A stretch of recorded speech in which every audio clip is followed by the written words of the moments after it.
gostaria que nós orássemos a Deus. Baixe a sua cabeça. Eu tenho certeza que Deus quer falar comigo e com você hoje à noite. E eu gostaria que você orasse a Deus, para que Ele venha preencher o teu coração com a sua vontade, com aquilo que está ardendo dentro do coração dele.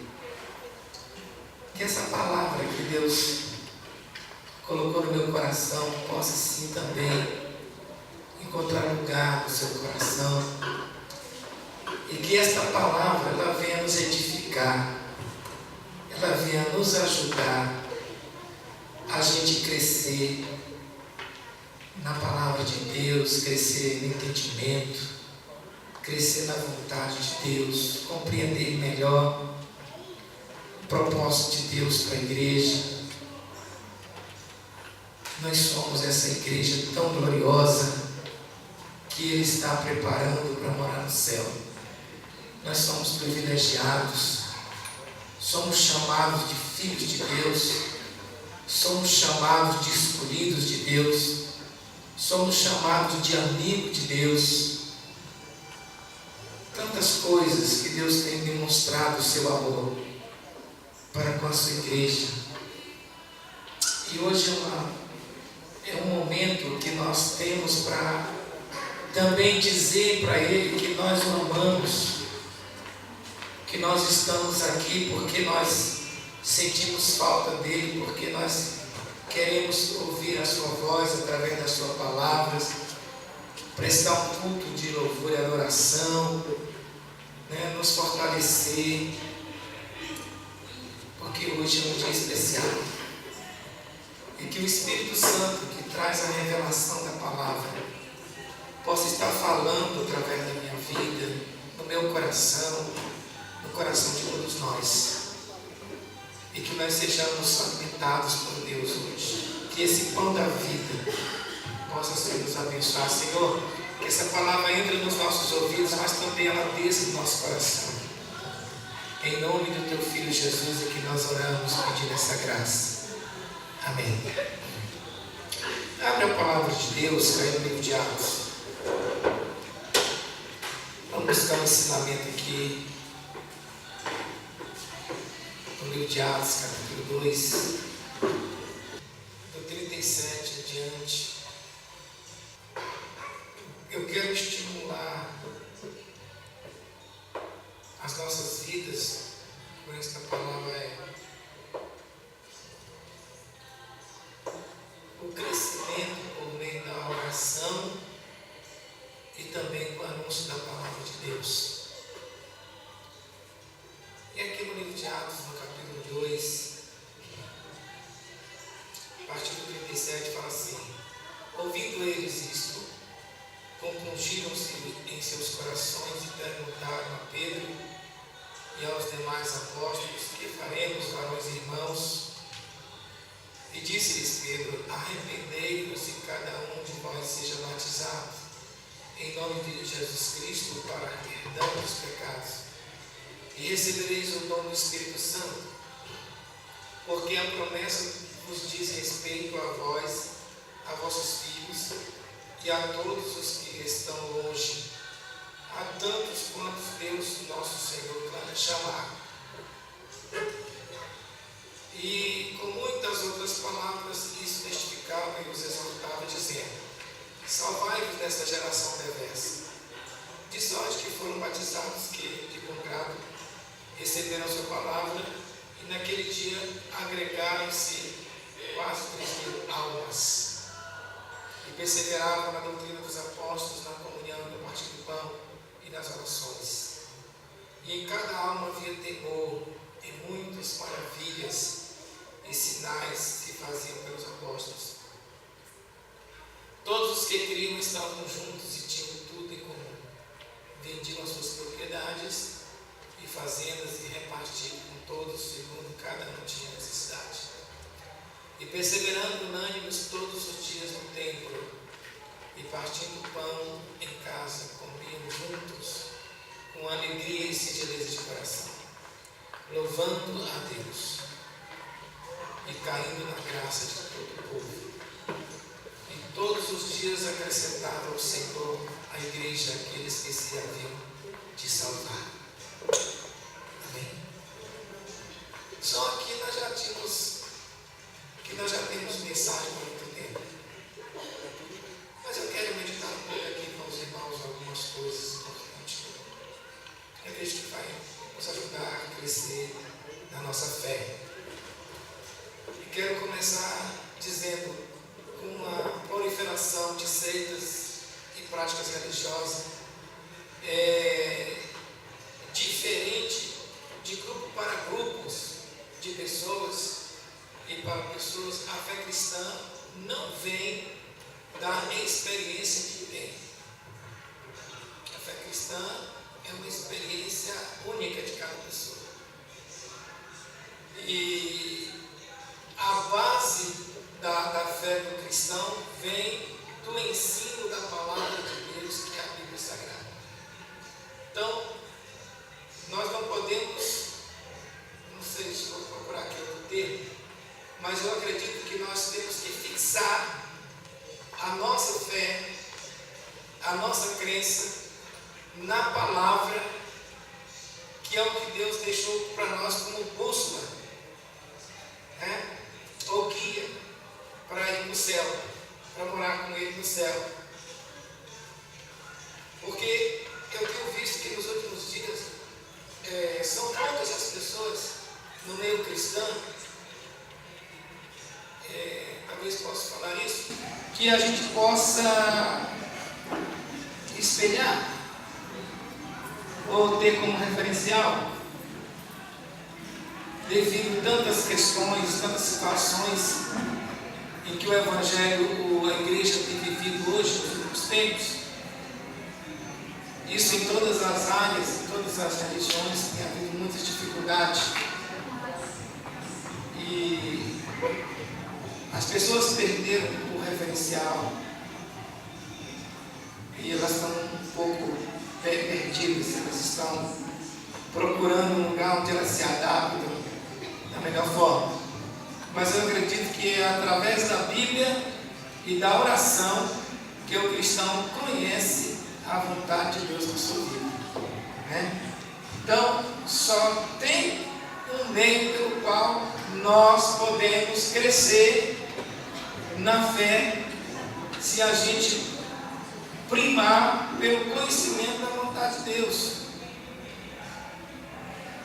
Agora, a igreja existe, o templo existe para que a gente possa cumprir estritamente a vontade de Deus, estar juntos em comunhão. Esse é um lugar de comunhão. E haja vista que tem um versículo da palavra de Deus que fala que nós não devemos deixar de congregar, ainda que seja costume de alguns, mas adverte que o dia está se aproximando. Então, por isso, nós não devemos deixar de congregar, porque é na igreja, no templo, que a gente tem momentos de comunhão, de relacionamento, de intimidade, e que a gente vai compreender o outro irmão melhor e vai crescer junto na fé. Quando a experiência é à luz do ensino da Bíblia, o cristão conquista segurança e confiança.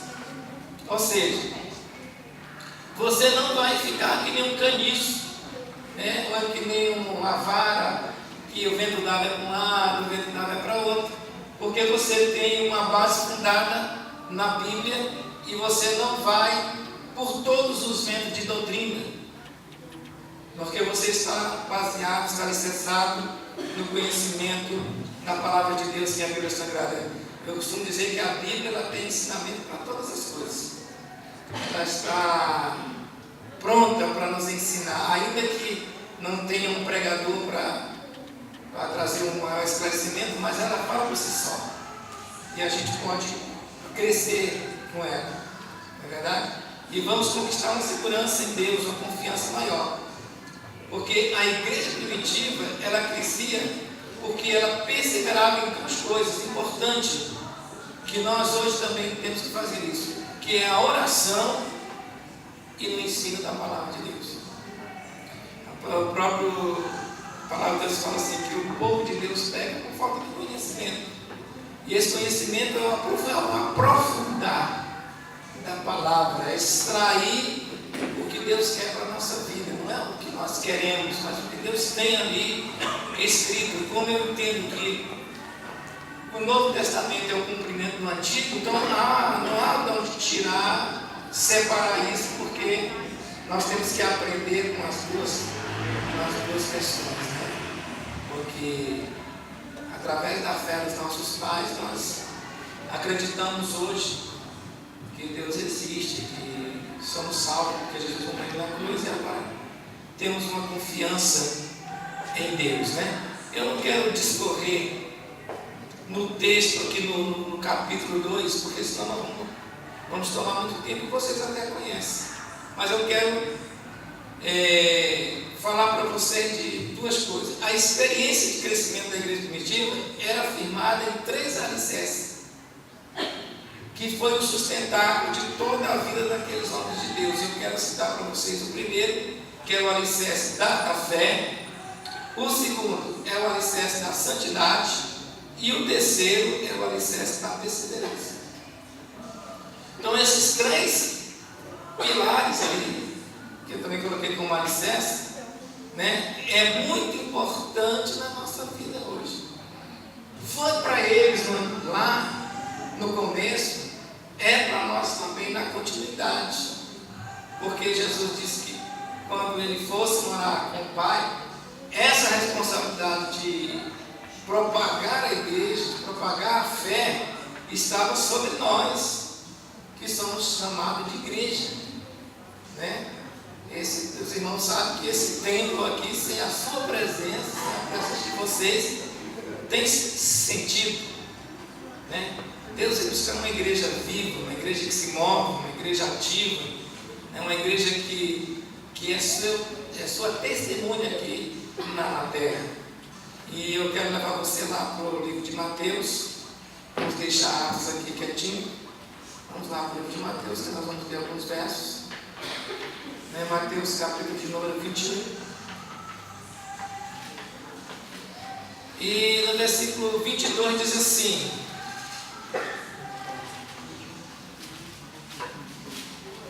Mateus 21, 22.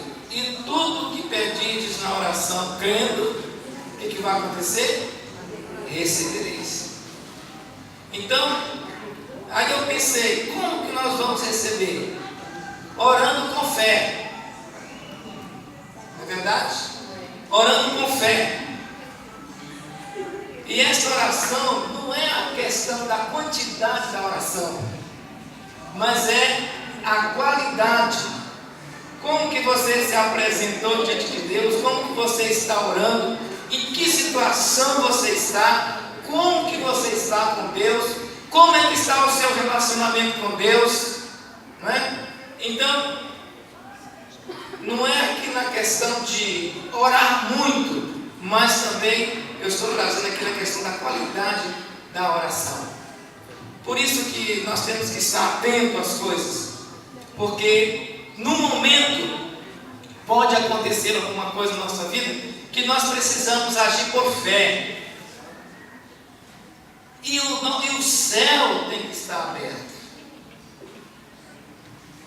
O céu tem que estar aberto, porque quando eu orar, quando eu me prostrar diante de Deus, falar: Senhor, eu estou necessitado disso agora. Por isso que é importante a questão de estar atento nessa questão de intimidade com Deus. Não é uma fé rudimentar, mas é uma fé amadurecida. Aquela fé que você sabe que se você clamar, Deus vai responder, porque você anda com Deus. Você tem intimidade com Deus. Você ama Deus. Você ama a palavra de Deus. No seu dia a dia, o seu prazer está na palavra de Deus, em fazer a vontade de Deus. Essa questão de uma fé alicerçada é uma questão de uma fé firme, que ela não vacila. É aquela fé que você tem consciência que você depende exclusivamente de Deus. Que aquilo que parece ser impossível para os homens vai ser possível para você, porque você acredita nele. Você sabe que você está crendo. Você sabe que ele é poderoso para fazer infinitamente mais do que você está esperando dele. Amém? Vocês estão entendendo a importância dessa fé? Desse relacionamento, desse alicerce aqui, que você tem que estar bem próximo de Deus no dia a dia da sua vida? Não é verdade? Então, a oração da fé não é para mostrar o poder de Deus. A oração da fé não é para ser, não é para que a pessoa possa se exibir, achar que tem mais fé do que o outro. Mas a oração da fé é para buscar a vontade de Deus para a nossa vida. Eu não sei como é que vocês oram nas vossas orações, mas eu aprendi a orar o seguinte: todas as vezes que eu estou orando, eu falo: Senhor, que seja segundo a tua vontade, em nome de Jesus Cristo. Então eu creio que tem sido uma experiência para mim, porque alguma situação na minha vida que eu já enfrentei, que eu precisava de uma resposta para agora, e Deus fez isso. Porque a forma como você fala com Deus e você expõe para Deus o que você está enfrentando, a situação que você está vivendo, ela vai te impulsionar a crer de uma forma diferente. Como a sua palavra tem poder, então quando você fala com Deus, Deus automaticamente está entendendo o que está passando no seu coração e Ele vai fazer conforme você está pedindo, porque Ele sabe que o que você está pedindo é algo que está realmente dentro do seu coração e bate com a vontade dele, né? A oração da fé não é algo que vai nos vangloriar, mas tudo tem que ser feito para a glória de Deus. Não é verdade? Jesus nos ensinou a orar em palavras e ações. Eu tenho que orar e tenho que crer. E às vezes tem que agir. Muitas vezes.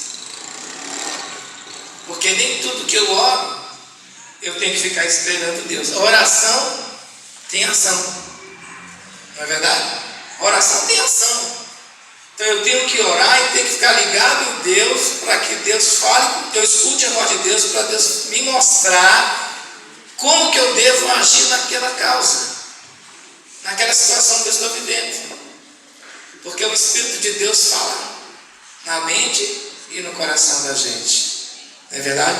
Às vezes vem aquele sentimento, que, mas será se foi Deus que falou? Né? Então o inimigo ele sempre quer botar uma dúvida no nosso coração. Mas a gente tem que estar confiante de que Deus é um Deus que nos ama e Ele está pronto para nos abençoar. Amém? Orar na dependência do Senhor. Como é que eu oro na dependência de Deus? Esse é um alicerce de fé. Orar crendo, esperando, confiando, profetizando. Todos os dias, Senhor, eu tomo posse, eu creio que aquilo que eu já pedi para o Senhor já foi enviado. Porque no momento em que nós dobramos o nosso joelho, eu entendo que Deus ouve a nossa oração. Agora existe um obstáculo aí nessa caminhada de lá para cá. Dizem os grandes estudiosos que ensinam sobre intercessão, diz que existe uma classe de demônios aí no céu, no primeiro céu aí, que atrapalha a nossa bênção chegar. Não é verdade? Daniel orou 21 dias, não é? E tinha um príncipe lá, que o príncipe da Pérsia estava impedindo as orações dele. Foi necessário o anjo ir lá e trazer o anjo Miguel, né? Gabriel, né? Miguel, não lembro agora, para ajudar ele lá, para vencer o principado que estava lá impedindo. E na verdade, muitas vezes nós reclamamos quando a resposta não vem. Nós paramos de orar, não é? Nós, muitas vezes, eu não estou dizendo que são todos nós que fazemos isso, mas algumas pessoas que ainda não tomaram posse desse relacionamento com Deus, diz que, Deus não me ama, Deus não me ouve, né? Eu não vou mais naquela igreja porque ali eu não recebo a minha bênção. E uma série de outras coisas que a gente escuta, né?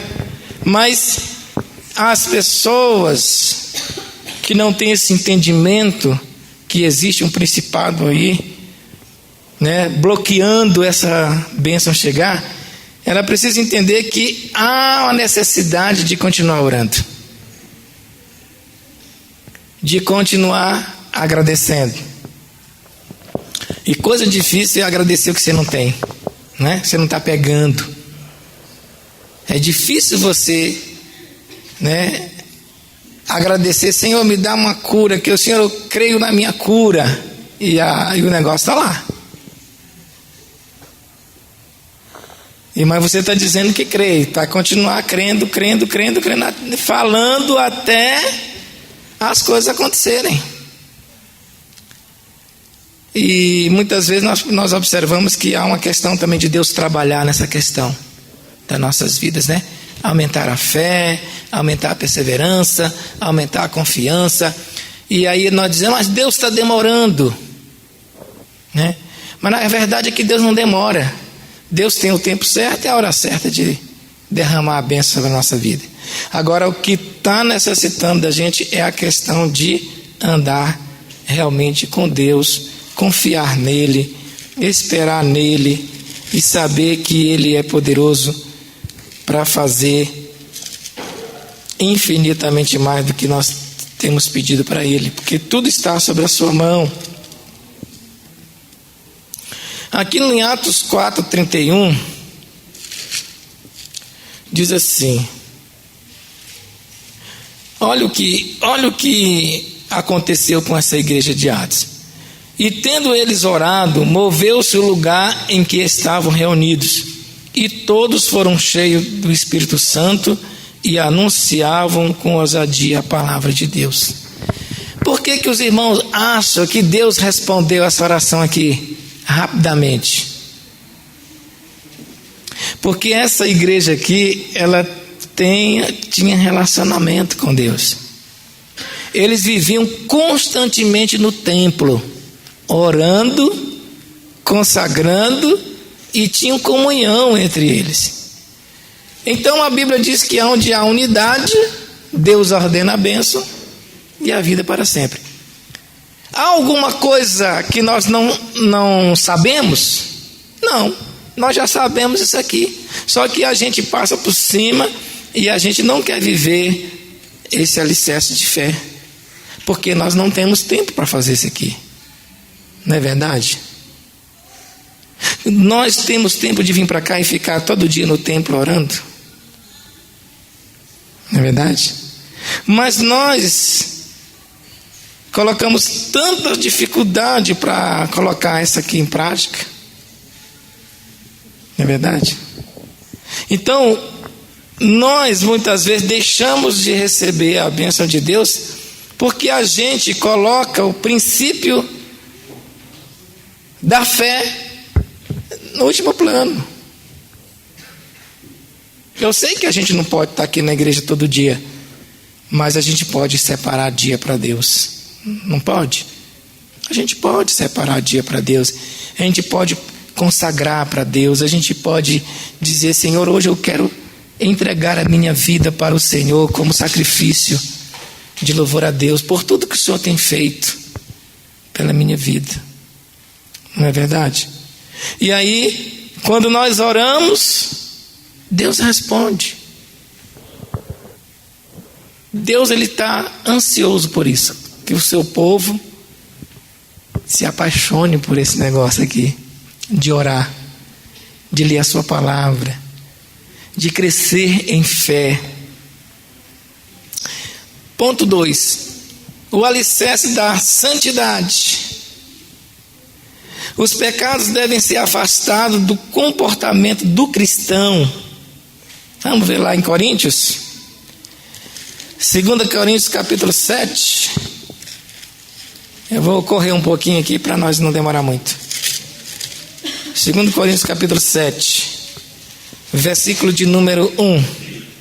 Diz aqui: ora, amados, pois que temos tais promessas, purifiquemo-nos de toda imundícia da carne e do espírito, aperfeiçoando a santificação no temor de Deus. Engraçado, outro dia eu estava orando e veio no meu pensamento: você também tem que orar pelo Espírito, pelo seu Espírito. Porque geralmente orar mais só pela carne. Pai, perdoa os pecados, pecado tal, né? Dando nome aos bois. E aí nesse período que eu estava orando lá em casa, aí veio aquele sentimento no coração assim: e também pelo teu Espírito. Agora eu estou orando pela minha carne e pelo meu Espírito, para andar afinado, né? Então, e é interessante como Deus trabalha, né?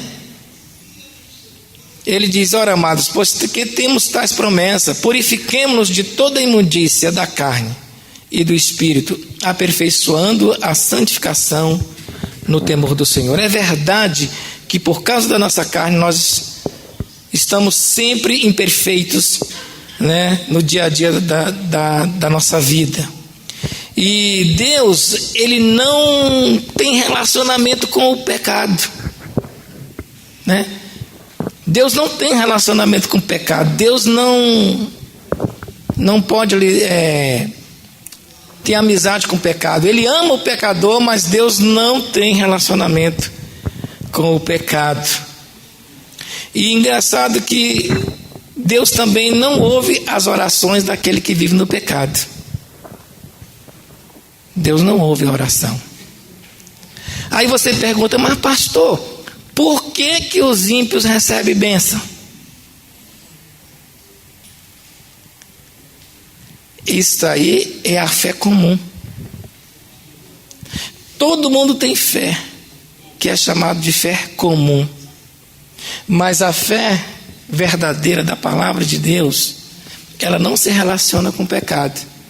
Então, como Deus, ele prometeu de cuidar de toda a sua criação, então Deus faz chover bênção sobre o justo e o injusto, bênçãos materiais.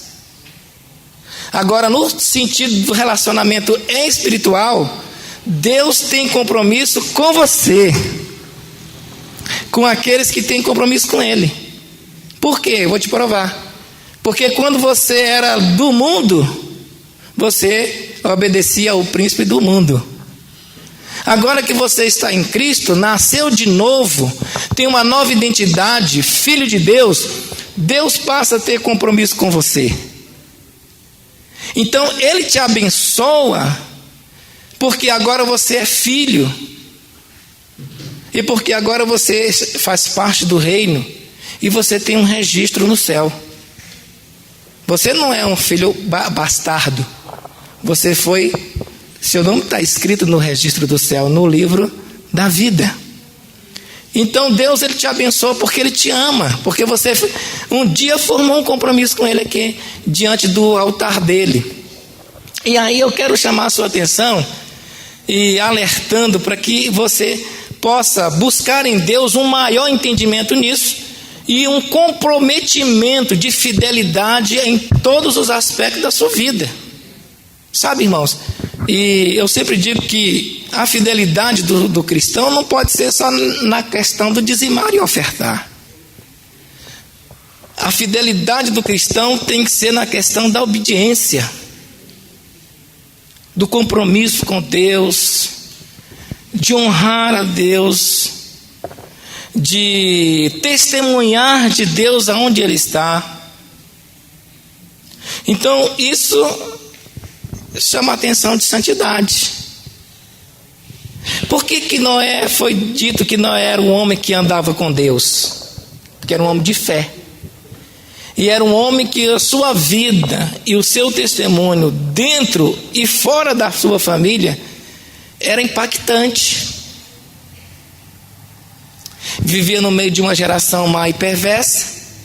Mas quando Deus olhou lá de cima para a terra, ele viu que tinha um homem ali diferente, que tinha relacionamento, não é? Que tinha santidade, que andava com ele, que ouvia Deus.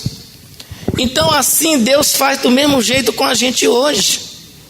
Quando Deus olha para a terra, Ele está vendo você, irmão, você, irmã, como algo precioso para Ele, né? Você é uma pérola preciosa de Deus. Então, quando Deus olha para você, a esperança dele é que eu e você sejamos luz nesta terra, exemplo de vida, para que outras pessoas possam realmente ter o encontro com Ele. Deus não convive com o pecador. É necessário arrependimento, estilo de vida, vigiar contra o pecado, reconhecer que a raiz do pecado está na nossa carne e não nos outros, certo? Eu penso assim, que se a gente procurar viver uma vida de analisar primeiro o nosso estado, para depois ver o estado do outro, nós viveríamos um evangelho melhor, não é verdade? Porque quando eu examino a mim mesmo, eu vejo a minha condição de pecador, e eu posso pedir a Deus o meu perdão e ajudar a outros a encontrar o perdão. Porque na realidade, enquanto nós vivemos nesta terra, todos nós somos cheios de fraquezas, cheios de falhas, somos imperfeitos, mas mesmo assim Deus nos ama, porque Ele quer que nós andemos em santidade. No livro de Isaías, quem acha primeiro para mim aí? Isaías capítulo 1, versículo 15. Olha aqui: pelo que quando estendeis as vossas mãos, escondo de vós os olhos. Sim, quando multiplicais as vossas orações, não as ouço, porque as vossas mãos estão cheias de sangue. No versículo seguinte fala assim: lavai-vos, purificai-vos, tirai a maldade de vossos atos de diante dos meus olhos, e cessai de fazer o mal. Versículo 17: aprendei a fazer o bem, praticai o que é reto, ajudai o oprimido, fazei justiça ao órfão, tratai da causa das viúvas.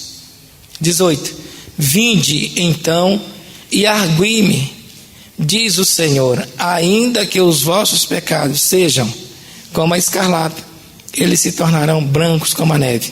Ainda que sejam vermelhos como o carmesim, se tornarão como a branca lã. Interessante, né? Então, nesse contexto aqui de Isaías, Deus estava chamando a atenção do seu povo,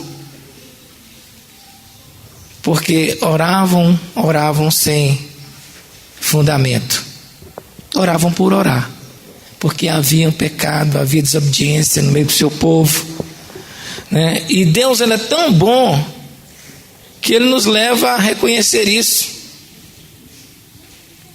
né? E nos dá uma chance. Ele diz: purificai-vos, tirai a maldade dos vossos atos de diante dos meus olhos, e cessai de fazer o bem. A gente sabe que Paulo era um homem santo, um homem que andava com Deus ali, e ele diz assim: olha, o que eu gostaria de fazer, eu não consigo fazer, mas o que eu não quero é o que mais eu faço. Nós também constantemente fazemos coisas que não agradam a Deus, mas não é isso que a gente quer fazer. É a natureza humana que muitas vezes nos escraviza ainda nas nossas dificuldades. Mas Deus é amor, e Deus quer que nós vivamos em santidade, né? Ele diz: ser santo é uma ordem de Deus, como está aqui em 1 Pedro. Vamos lá? 1 Pedro capítulo de número 1, verso 16. Diz aqui, é um versículo que nós conhecemos. Diz: porquanto escrito está, sede santo, porque eu sou santo. Então esta é a vontade de Deus para a igreja, para nós, para o nosso crescimento, não é verdade? No versículo aqui também tem no Êxodo, aqui eu contei essa passagem tão interessante, Êxodo 19.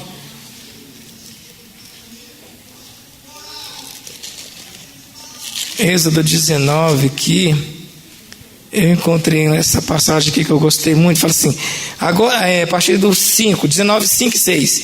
Agora, pois, se diligentemente ouvides a minha voz e guardardes o meu conserto, então sereis a minha propriedade peculiar dentre todos os povos, porque toda a terra é minha. Olha, irmão, que maravilha!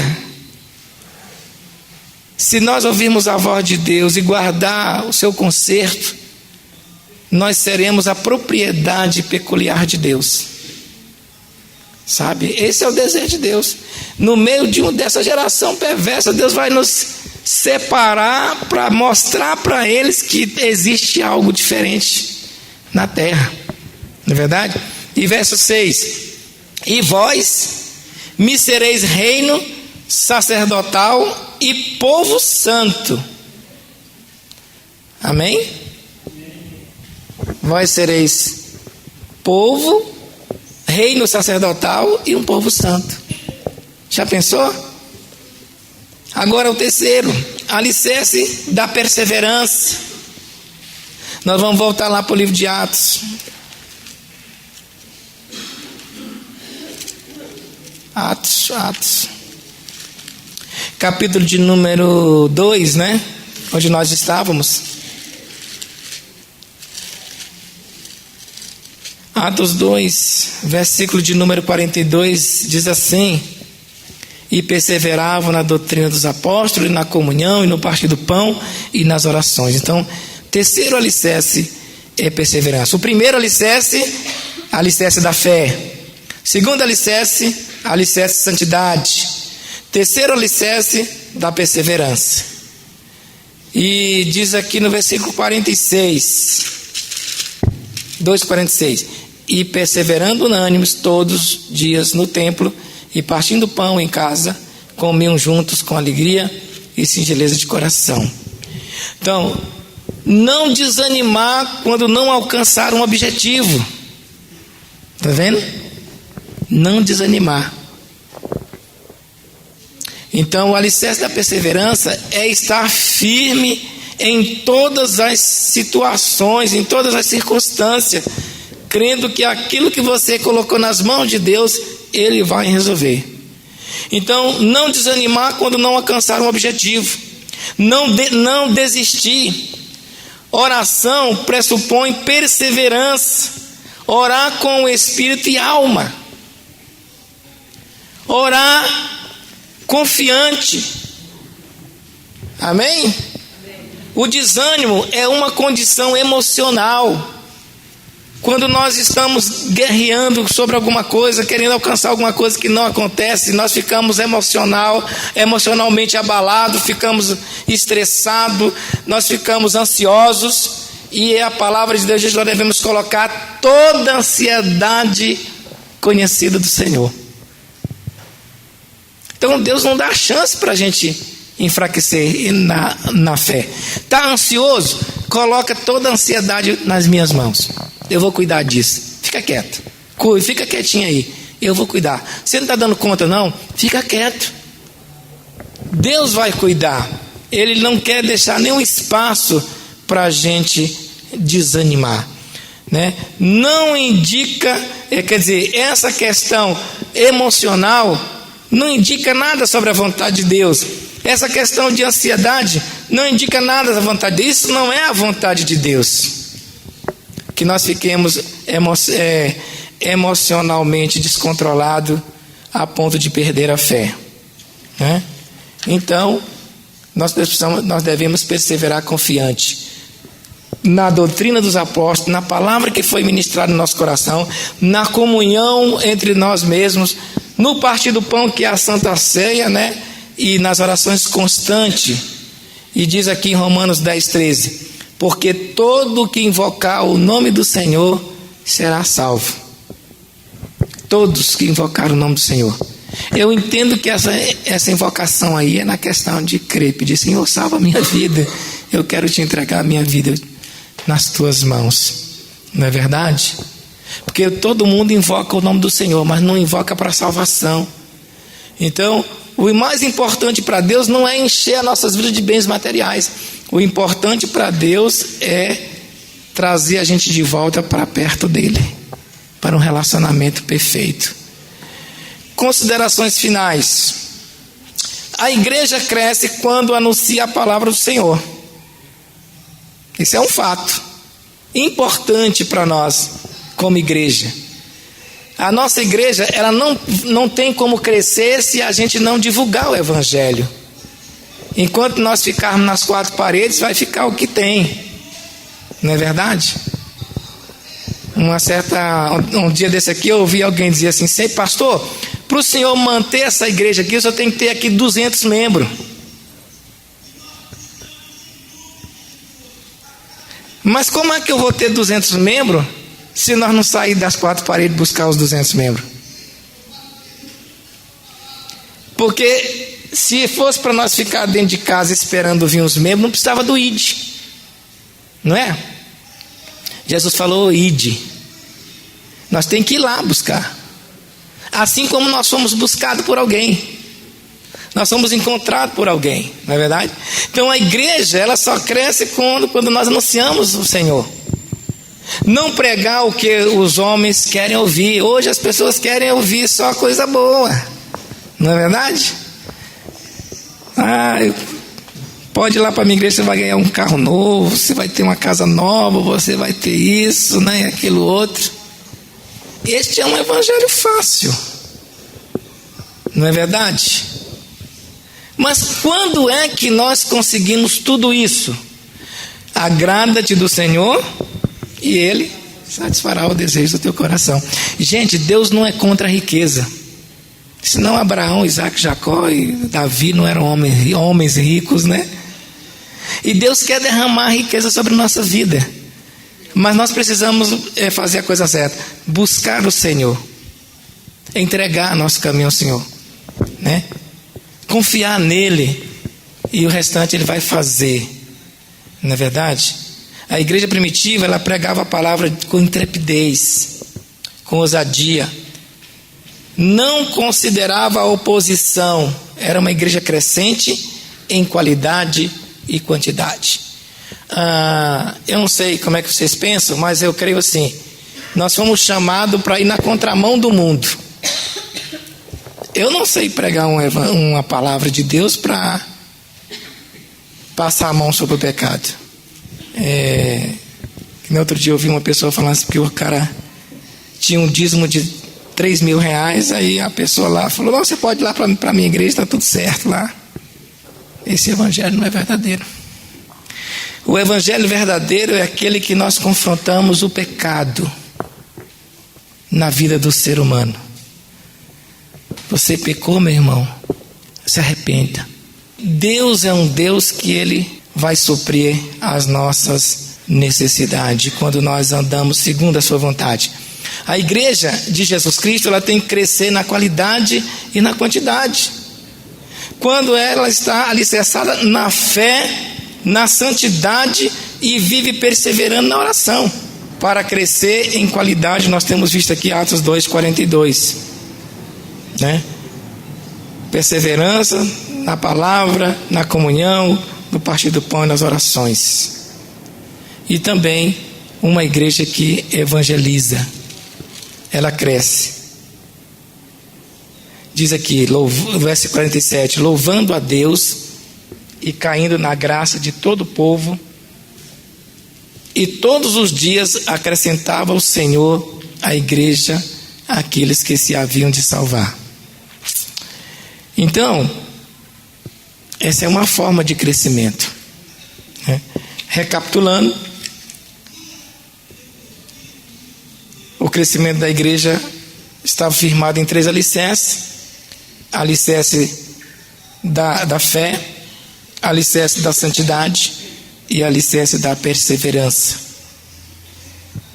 Concluindo tudo, nós vamos crescer quando nós saímos em busca do pecador, pregar um evangelho com intrepidez e ousadia, né? Não se preocupar com o que as pessoas acham, mas se opor ao pecado, pregar a verdade, orar muito e viver em santidade. Essa é a vontade de Deus para a nossa vida. Amém, queridos? Vocês acreditam que nós podemos alcançar esse tipo de vida cristã? Eu acredito nisso. Porque se eu quisesse viver no mundo, eu não tinha aceitado o evangelho. O mundo é bom. Eu deixei o mundo para viver aqui, no evangelho.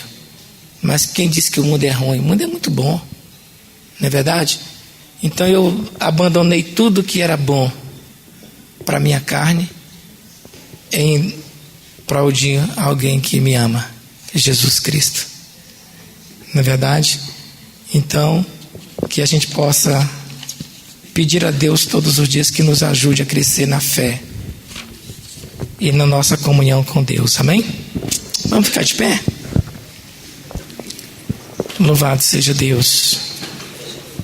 Vamos orar ao nosso Pai. Senhor, nós louvamos o Teu nome. Nós agradecemos a Ti, meu Pai, por esta igreja aqui. Cada irmão aqui, cada irmã que está aqui, meu Deus, são preciosas para Deus. Jesus derramou o Seu sangue na cruz para a salvação de todos nós. Senhor, nós também temos fraquezas e temos dificuldade nesta caminhada. Mas o que nós queremos nesta noite é que o Senhor venha segurar nas nossas mãos. Não deixa a gente olhar para trás, não deixa a gente olhar para os lados, mas foca a nossa visão em Ti, Senhor. Jesus, filho de Davi, tenha misericórdia de nós e transforma-nos, ó Deus. Nos faz homens e mulheres apaixonados por esta palavra, apaixonado por Ti, meu Deus. E também coloca dentro de nós o temor de Deus, compaixão pelas almas, para a gente poder também ter coragem, ânimo e disposição de sair dessas 4 paredes e a gente alcançar os perdidos lá fora, meu Pai. Deus, edifica essa igreja, santifica essa igreja, a minha vida, a vida do rebanho que o Senhor colocou nas minhas mãos. Deus, abençoa cada um aqui, cada pessoa, ó Deus, individualmente. Visita com a Tua graça, fala profundamente, reaviva o dom de Deus em cada um, meu Deus. Reaviva os dons, reaviva a fé, reaviva a confiança, a segurança, o desejo de orar, o desejo de perseverar, o desejo de andar juntos, o desejo da comunhão. Meu Deus, em nome de Jesus, coloca o Teu Espírito Santo para nos dirigir, para nos guiar e aumentar, meu Deus, dentro de nós o amor por Ti, meu Pai, pela Tua obra. Senhor, muito obrigado por essa noite tão maravilhosa de estar junto com meus irmãos, em nome de Jesus. Amém. Louvado seja Deus.